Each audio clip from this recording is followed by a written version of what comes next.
All right, welcome back to Landslide. The talk continues on national issues and how it's going with Nigeria. I know we've discussed at length the final agreement that there was a coup and the coup plotters been tried. Is it like agreement or admission? Admission, sorry. Better language. Yes. I didn't go to school. This admission, they almost... I don't let me spare them. But Philip, I mean, all they talk about in the politics, the citizenry are never ever carried along. And they say they serve the people. How do they serve the people? These people never serve.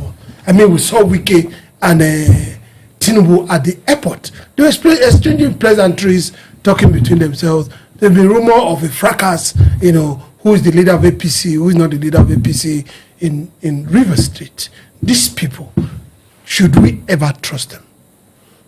This is a government of deceit. When you look at the coup and the admission of the coup finally, it shows clearly that this government does not have the interest of the people at heart. This government is self-serving. It's not serving the people in any way. Now, when you mention Wike and Tinubu at the airport, if you look at that video clearly, you can see that Wike, Zodima overshadowed him, and I was like, he was anxious to have a handshake with Mr. President. And Mr. President do not even give him any single attention. Go back to the video.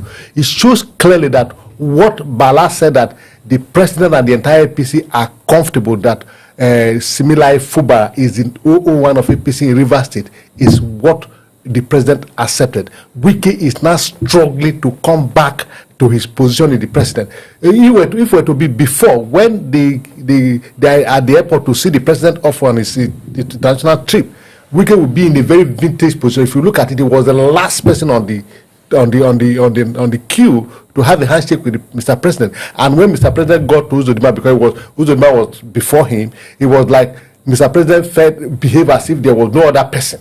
You understand? And when Mr. President released his hand from Uzodima, Wike jumped to have a handshake with Mr. President. Meanwhile, Mr. President was still talking with Uzodima. So that shows to you that the position Wike is today. But all said and done, we have heard that over 1 month or so, Wike had not been able to reach Mr. President. I think finally he met him at the airport, and I think he's very satisfied with that. In spite of what Philip said, some analysts are telling us that was a vintage position. That Wike be the last man will enable the president not just to pass him and go. That's number one. Number two, that there's a mending of fence between him and Hope Uzodima. If you see the handshake with Hope Uzodima, it was something of, oh my friend, do you understand? Then Wike came along. Now, do you think it was at the vintage position? It was all arranged for him to be at the last? Well, APC and showmanship, you can hardly separate the way they operate. So oftentimes, understanding what they are trying to put out to the public and what they meant is always difficult. But animosity between Uzodima and that of Wike, it didn't even start now. Go back to when even Wike was governor. You will see, statements of saying somebody that it was fought and became a governor. It cannot happen in River State. Somebody that think that you can be fought and become a governor, that cannot happen in River State. He was obviously referring to Uzodima. So I don't think there is a mending of fence there for Wike, who was also, who used the word rumored, who was making efforts to push Anyanwu to succeed Uzodima in his own state. Meanwhile, your own state where you brought Fubara, you want to control him fully. Going into another man's state to want to bring his successor for him. No, he said that if you put your mouth in Rivers matter, yes, I will touch your state. Yes, so now he's trying to touch another person's state for somebody who was fourth that became first. That's going to be a long haul battle. So I don't think, but what you saw there was more of a showmanship that we shouldn't give much value to. Okay, I think we shouldn't give much value to it. This pack of leaders that we see not really truthful to our nation, Nigeria, and its citizenry. Now, the news in the air about Shetima being replaced, APC has come out and debunked the story that imagination is only in the fragment of people's mind that there's nothing like that, that people should stop talking about it. Okafo, do you think we should stop talking about it? That's why I said because misinformation is becoming something we are using to characterize this government, it is often difficult to know when they are serious. You just talked about the coup the last time. When this coup was being talked about last year, the government were bashing everybody, denying that there's nothing like that, misinforming the people, that people should focus on the economic growth and all that. That when you are talking about this coup that never happened, that is like you are discouraging investors. But actually, the coup happened. So when you want to build something on misinformation, it's difficult. Now, there were reports of certain billboards being placed in Northeast for certain conventions or certain conferences that APC is organizing, and one of the leaders is Shetima. And the pictures were not once, not twice. You saw the event, that was something that happened the last time in Borno, where the gathering became rowdy. So this pattern is up there and it's happening and repeating itself. And there was adoption. If you go to National Assembly where they were saying, the mandate upon this man's mandate to stand, that Tinubu, they're adopting him. We say, what of the running mate? Why are you not adopting him at the same time? They say no. When Tinubu becomes official president, official nominee, he will choose his running mate and things like that. You see, the handwriting is on the wall, and why there is no official communication from APC that we're going to change a running mate, or we're even considering at all, the handwriting has been there, and rather than come out clearly to say, oh yes, we could be considering this, but at the end of the day, the map to Aso Rock for the second time is going to be the leading factor. After all, that was the leading factor before. The question they are going to ask themselves was, the last time that this same Muslim ticket led you to Aso Rock, that election, you won it or you took it and ran under a glitch? Because Nigerians are not convinced. Nigerians are not convinced that that glitch didn't play a part in your road to Aso Rock. So if indeed you won based on numbers and the glitch never contributed, yes, you don't change a winning team. You go with the winning team. You don't change a winning team. All right, Philip, let me come to you. Now, Moka, in his story, first of all, I wasn't too convinced about the way he spoke about it. Number one, he said, it's not election yet, no campaign, so people should stop talking about this thing. I said, are we in the same country Moka lives in? They be campaign all over the whole place, door to door, neighbor to neighbor. I mean, APC. See, before you remove this from my mouth, if not for Trump's tweet, yes, or something that happened around that same time, yes, the door to door campaign bills they have from City Gate to airport, it was that time that they removed it. This is the same government that is telling you that it's not election year. They started campaigning immediately after handover. So that's what they did. So it was during that tweet, maybe because they were expecting foreign envoy or for some other reasons known to them, before they hold us for demarketing Nigeria, they themselves were the one that went to remove it. They were already demarketing Nigeria.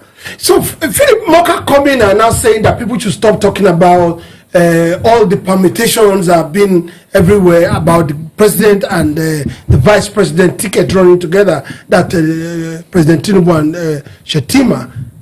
They've created the atmosphere for us to talk about it. Should we stop talking about it when we can see it like this? You see, we have mentioned it before, I will say it again, that this is a government of deceit. Like he rightly pointed out, you can hardly understand what APC meant. This is a government that lacks integrity and transparency. And what a government is expected of a government is transparency. The government should be a hallmark of transparency. So the people need to know what is going on. What they fail to realize that the people are the employer who employ them to be in that position they are today. And they are accountable to the people. But that they are not doing.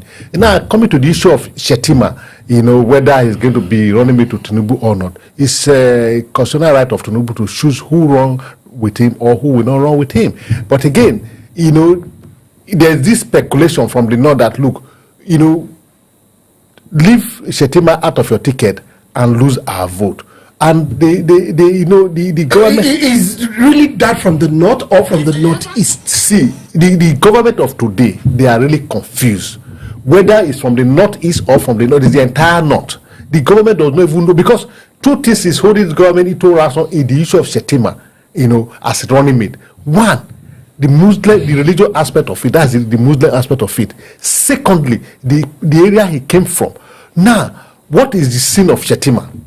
Why talk about a replacement of Shetima at this time? But again, we are all aware that Tinubu is a man who never, go for a secretary with a deputy. In fact, Shetima is even lucky. If we go back to his history as a governor of Lagos State, some of them, after 2 years, do away with them and things like that. So, Shetima, the APC is really dynamite.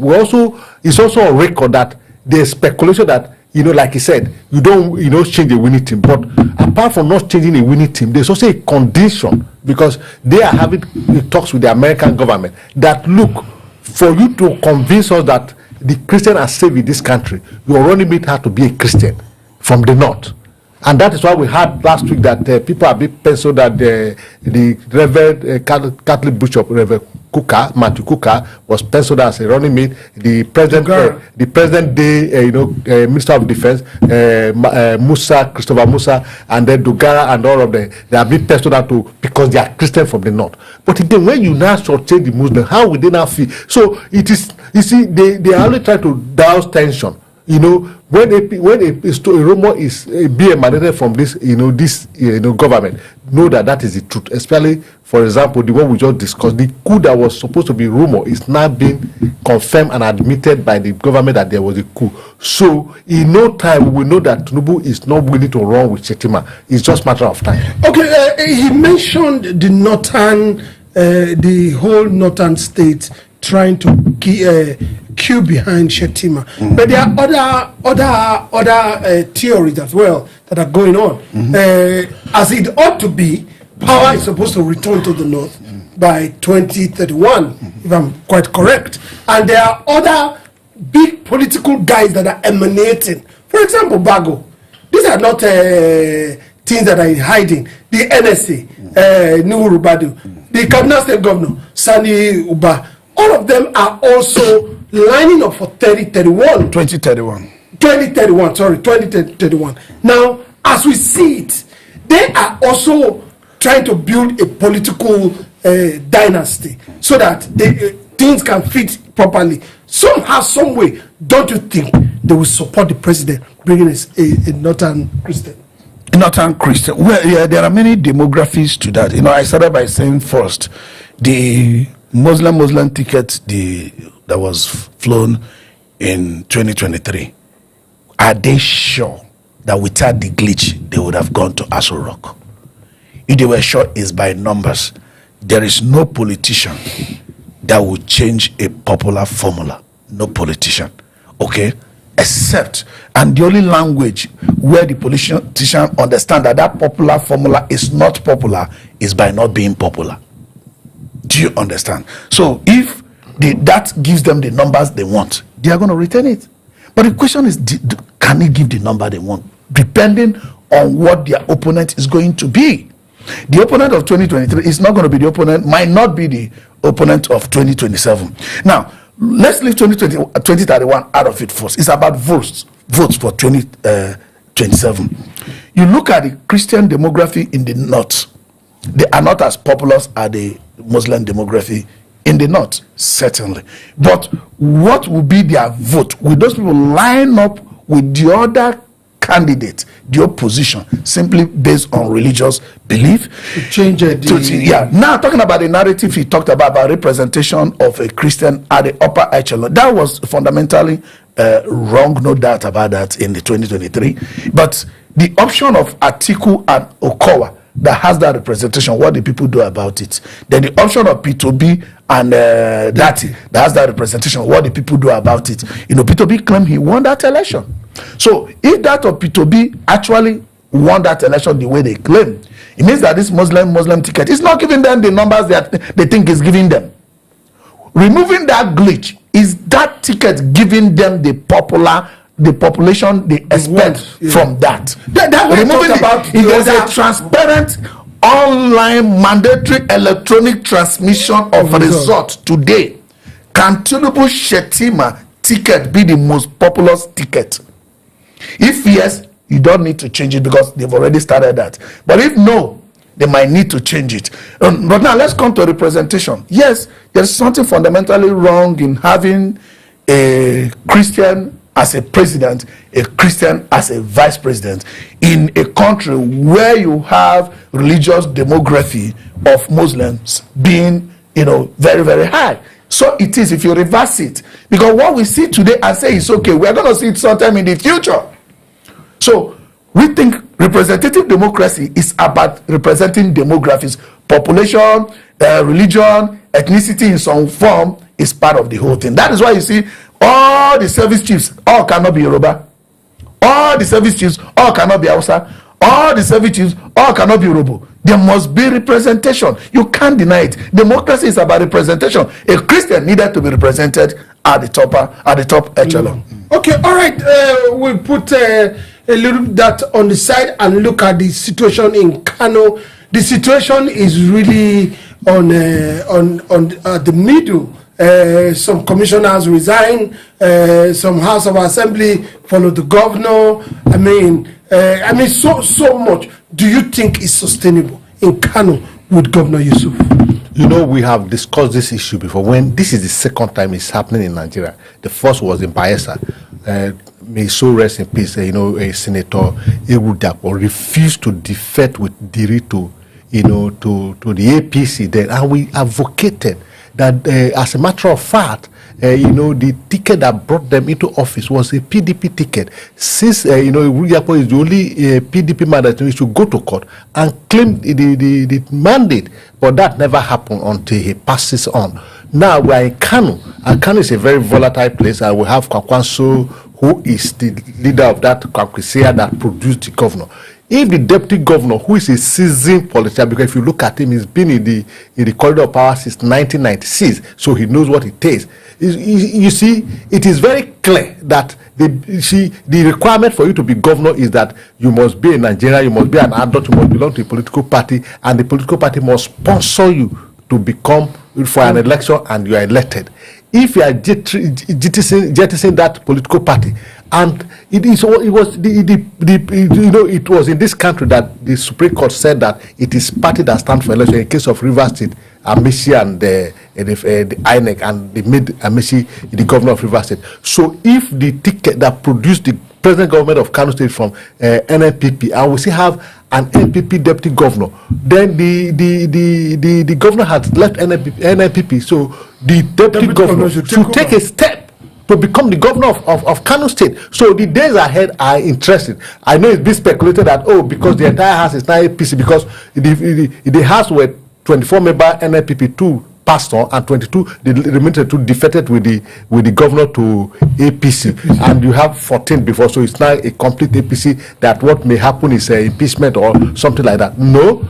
I mean, jurisprudence should be tested in this country. The deputy governor should go to court to say that he is the only, the most senior NNPP official that's remaining is the deputy governor. What is deputy governor? When the governor is not there, the deputy governor steps into the field issue of the governor. So he should step into the office as the governor of function of Kano State. All right. Now, let me quickly read what the governor said, which most of them always say when they are defecting. My journey APC is for stability, progress of our state, says Kano governor. Then Ganduje promises him an automatic ticket. But like what we heard, 5 commissioners has resigned.